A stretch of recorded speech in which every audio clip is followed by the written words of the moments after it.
Hi everyone, and welcome back to the London Watch Collector channel. If you've just tuned in to my channel, I'm a watch collector, a watch enthusiast. I'm basically addicted to watches. And on my channel, I'll be sharing my passion for watches using 4K content. I'll be discussing and showing you brilliant timepieces ranging from Seiko to Patek Philippe. So guys, if you enjoy my reviews, please subscribe to my channel and make sure to follow me on Instagram. This week, I decided to discuss with you guys the history of the Patek Philippe Nautilus.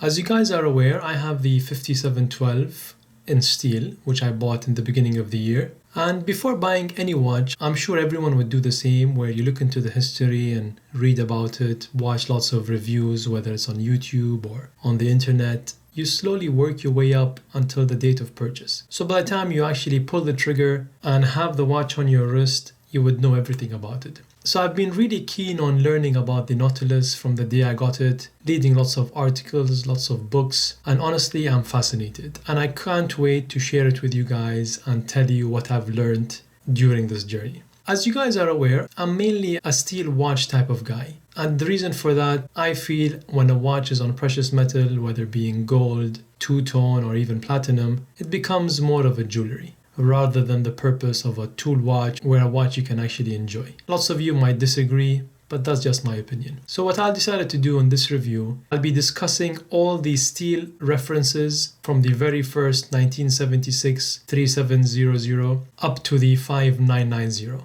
I will not be discussing the precious metal, but I might do that in the future if you guys are interested. We'll see how it goes. So before I start showing you photos and discussing the references, let's talk about how it all began. And where does Gerald Genta come into the picture? Because I'm sure you guys know that without him, the Royal Oak or the Nautilus would not be what they are today. In 1970, the watch world was in a crisis of the quartz movement made in Japan, and everyone was moving from the mechanical or automatic watches to the quartz. So Patek Philippe wanted some kind of a change, some kind of innovation, a way to revive the company and be able to lure the customers in. So after designing the Royal Oak in 1968 and they announced it in the Basel of 1972, Gerald Genta was present at the Basel exhibition. And he was sitting in a restaurant at the Hotel Ambassador. All the top people from Patek Philippe were there, such as Henry Stern, Philip Stern, and they were just sitting and discussing amongst themselves, while Gerald Genta sat in the restaurant looking at them. And he was daydreaming, thinking that what if they come up to him and ask him to design a watch for Patek Philippe? To him it was like a dream, because he actually looked up to Philip Stern, because he was a very good athlete, he was a famous sailor, a great enthusiast of lakes and excellent skier. So while he was talking to himself and daydreaming, he took a napkin out of his pocket and started sketching a watch. He wanted something to be elegant and sporty and easy to wear. And it had to be on a bracelet, obviously because it had to be waterproof, etc. And he wanted it to be something completely different from the Royal Oak, but rather have more of a rounded curves. And he was inspired by the shape of portholes. And of course, the waterproofing function, because that's the whole point of a waterproof case. And when he designed it, obviously, he did not consider the engineering and the manufacturing processes. To him, it was just an amazing design. At the end of the lunch, no one came up to him from the Patek Philippe family. He just put the napkin in his pocket and went home. When he got home, he put it in his drawer and just forgot about it. A few months later, the French brand Piaget called him up, asking him to design a sports watch, something that's waterproof, something that will be new to the big brand. So what Gerald Genta did, he actually gave them the drawing of the Nautilus, the one that he sketched on the napkin. 1 year later, he received a letter thanking him for the design and returning the drawing and saying in the exact words, "Thank you, Mr. Genta, for the model you proposed, but Piaget is not yet ready to manufacture stainless steel watches, and our strategy does not include the production of sports watch with these characteristics." Fast forward 2 years later, in Basel 1974, he was visited by a guy called Mr. Foylet, who was an agent for the Patek Philippe in the Arab countries, and he asked him if he could propose a watch for him that has a sport and elegant line. And what he did, he took out the drawing from his pocket and showed it to him. Long story short, he had a meetup with Philip Stern,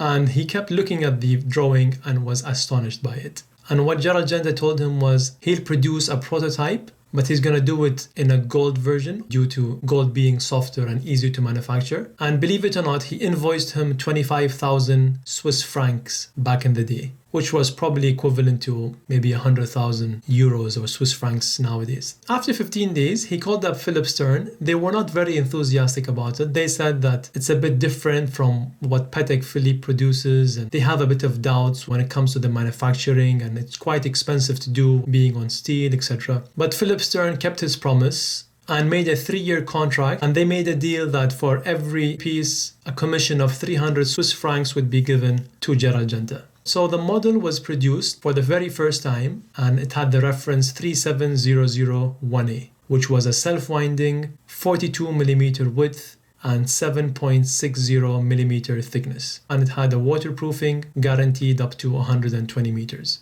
Unfortunately, of course, as everyone guessed, there were very few examples that were sold at the beginning. But as time passed, more people started to appreciate, and as of today, the Gerald Genta designs, whether being the Royal Oak or the Nautilus, remain most iconic and beautiful watches ever designed.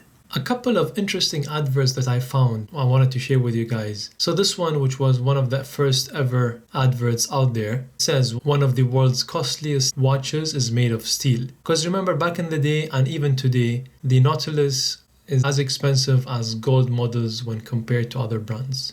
And as you can see at the bottom right, it says nickel, chrome, molybdenum steel. And I've actually worked with this type of material, and the definition of this type of steel is actually called cryogenic. Cryogenic means it's able to sustain very low temperatures down to anything between minus 160 degrees Celsius to 200 degrees. Even the first ever model, it says the swinging mass, which winds the watch while you wear it, incorporates a piece of solid 21 karat gold. And what they mean here is the rotor that we see at the case back of the watch. So the first ever Nautilus, they reference 3700. So what was it all about? To us, living in 2018, we can't really relate to what change it was back in the 1970s. It was a new shape, a new concept, something proactive.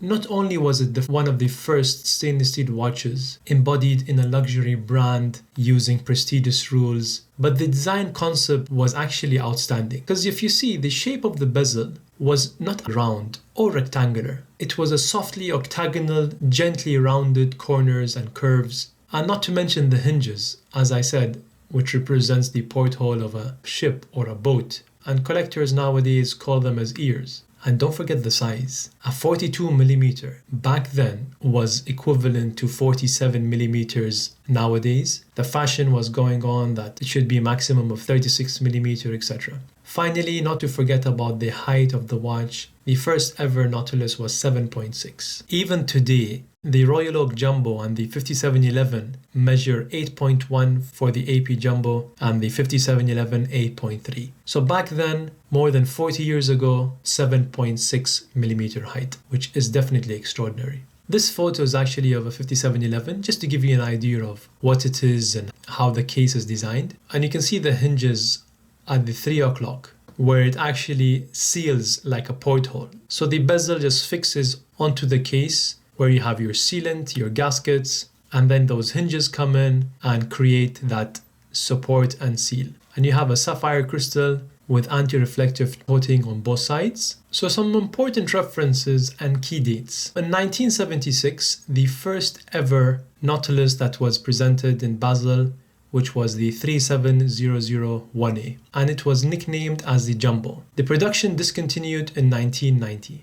1981, we had the 38001A, and it was the launch of a medium model. So the size was actually smaller. Rather than it being a 42mm, it was actually a bit smaller, measuring around 38mm. Just to get this right, on the website, for example, the 5711, it will mention it as 40mm, but the way they measure it is without the ears. So it's between the 10 and 4 o'clock. If you take it as a whole, for example, from 3 to 6 o'clock, it will be 42. So the measurements I'm referring to is between the 3 and 6 o'clock. In 1998, the 37101A was introduced, and it was a relaunch of the large jumbo, and that continued until 2006.